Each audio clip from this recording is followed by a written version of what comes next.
مالک صاحب، یہ استدعا کی گئی کہ فل کورٹ بنا دیں. ابھی اختیار تو چیف جسٹس کا یہ کہ وہ فل کورٹ بناتے ہیں یا نہیں بناتے. اگر بنا لیں تو شاید بہت سارے ایسے اس وقت تنازعات ہیں جو کہ حل ہو جائیں گے.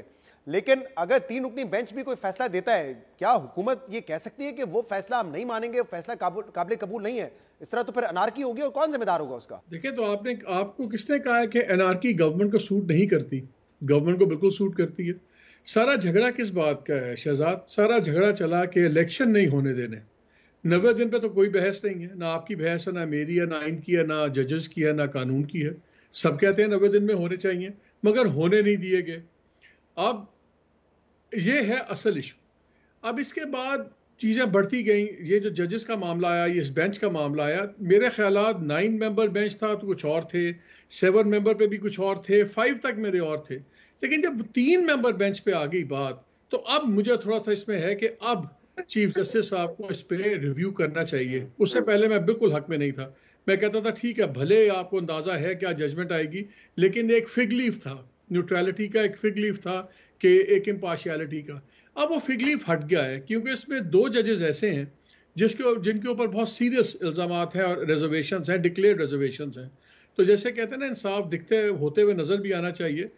اب جب 3 پہ بات آئی ہے تو میرا خیال ہے کہ چیف جسٹس صاحب کو سیریسلی دیکھنا چاہیے کہ کس طرح اوارٹ ہو سکتا ہے. دیکھیں، یہ فیصلہ کر دیں گے، ہمیں ایکسپیکٹڈ ہے کیا کریں گے؟ یہی کہیں گے کہ جی ہونا چاہیے 90 دن میں، اب کریں 30 اپریل کو.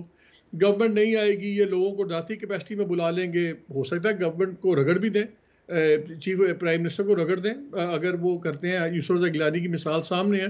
لیکن میں بار بار پروگرامز میں بھی اور بڑے عرصے سے کہہ رہا ہوں، پرفیکٹ سٹارم اب بن گیا ہے، اور یہ گورنمنٹ کو زیادہ سوٹ کرتا ہے. وہ ہر قیمت پہ، ہر کاسٹ دینے پہ تیار ہے الیکشن نہ ہونے کہ الیکشن ہو جائیں نہ ہو. اور اس پہ وہ بالکل پتے اسی طرف پڑ رہے ہیں. اور ایک بات جو حامد ابھی بات کر رہے تھے نا، کہ یہ پھڈا تب شروع ہوا تھا جب فائز عیسیٰ صاحب کا ریفرنس تھا اور اس میں ساری کورٹ کی ڈویژنز ہو گئیں. تب پہلی باری سامنے آئی تھی. ڈویژنز اس سے بہت پہلے کی تھی. آج سے 2-3 ماہ پہلے تک تو لوگ ہمیں نمبرز بتاتے تھے شہزاد کہ جی 9-6 کی ڈیوائیڈ ہے.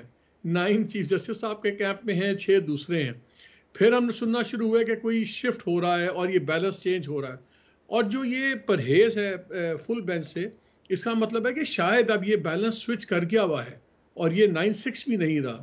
سو یہ بڑی ہی خطرناک سچویشن ہے.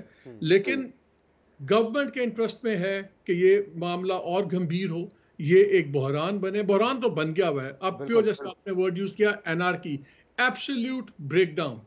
یہ اب ایبسلیوٹ بریک ڈاؤن اگلے ہفتے میں ہو بھی سکتا ہے.